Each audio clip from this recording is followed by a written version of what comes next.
दोस्तों नमस्कार, मैं उमेश गौतम समग्र प्रदेश समाचार से। मध्य प्रदेश में मोहन यादव की सरकार के बदलाव की बातें होने लगी और कैबिनेट में बदलने की अटकलें भी तेज हो गई हैं। कहना तो यहां तक है कि बदलने की पूरी प्रक्रिया पूरी हो चुकी है, पर 2-3 महीने के लिए समय दिया गया है कि शायद कुछ सुधार चुका हो सके।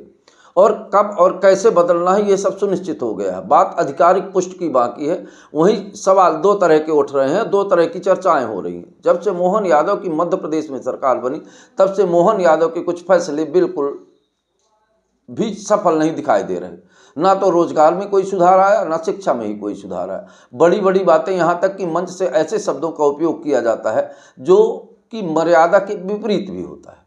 वहीं मोहन सरकार ने पद संभालते ही कहा था कि शराब के अहाते बंद कर दिए जाएंगे और शराब के अहाते बंद कर दिए गए। वहीं पूरा शहर अहातों में तब्दील हो गया।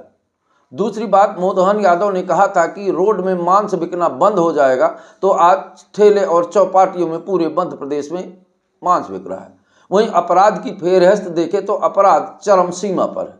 गांजा और कोरेक्स अफीम की तस्करी अपने सारे रिकॉर्ड तोड़ रही। यहाँ तक कि कुछ नेताओं के परिवार के लोग भी इसके संलग्न में नजर आ रहे हैं। बात करते हैं कि कुछ कैबिनेट के मंत्री को फेरबदल है की बात आई और कुछ लोगों को सुनिश्चित किया गया कि ये लोग हो सकते हैं। बात यहाँ तक है कि सारे लोगों का नाम निश्चित तौर पर तय कर लिया गया है, पर जिन्हें बदलना है उनकी पुनः जांच निर्णय लिए गए हैं। इसलिए कुछ दिन के लिए समय दिया गया है, नहीं तो अभी तक मोहन कैबिनेट में विस्तार या बदलाव हो जाना था।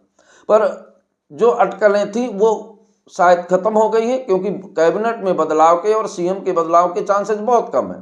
पर जिस चेहरे पे चुनाव लड़ा गया था उस चेहरे को लेकर बहुत तेज चर्चाएं भी हैं, और चर्चाएं ऐसी हैं कि कहीं बिहार जैसी परिस्थितियां ना पैदा हो और सीएम को ही बदला जाए।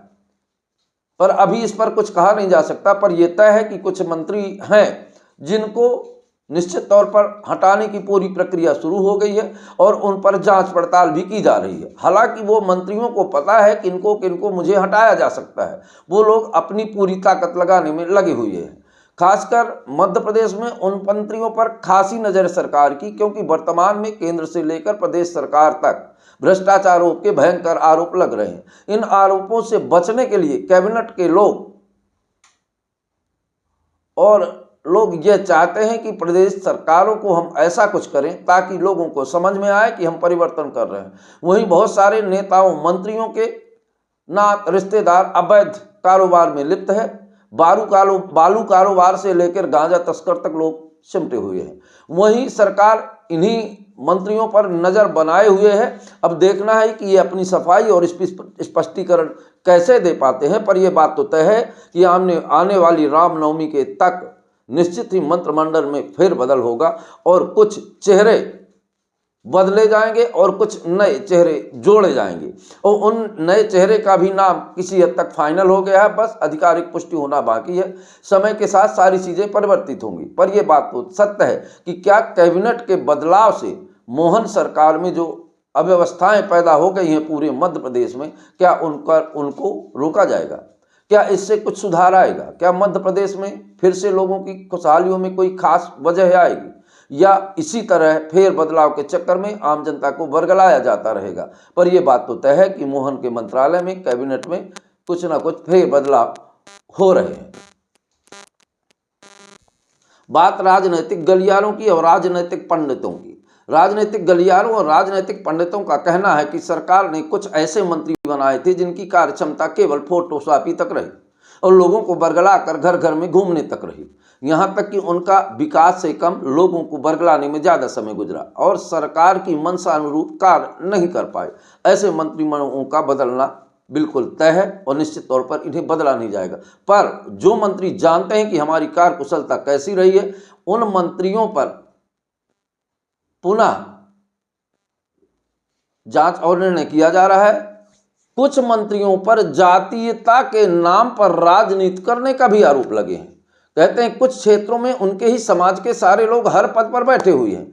ऐसा लगता है ये पूरा विधानसभा क्षेत्र न होकर मंत्री जी के पारिवारिक क्षेत्र हैं। ऐसे मंत्रियों पर भी सख्त कार्रवाई करवाने का मन बना रही है सरकार। अब देखना यह है सवाल यहाँ तक है मोहन यादव पर, जो इंदौर में घटना घटी थी उसमें जो कमिश्नर थे उनकी पदोन्नति कर दी, बाकी जो लोग थे उनका डिमोशन किया गया, इसलिए खबरें कैबिनेट तक बदलने की है।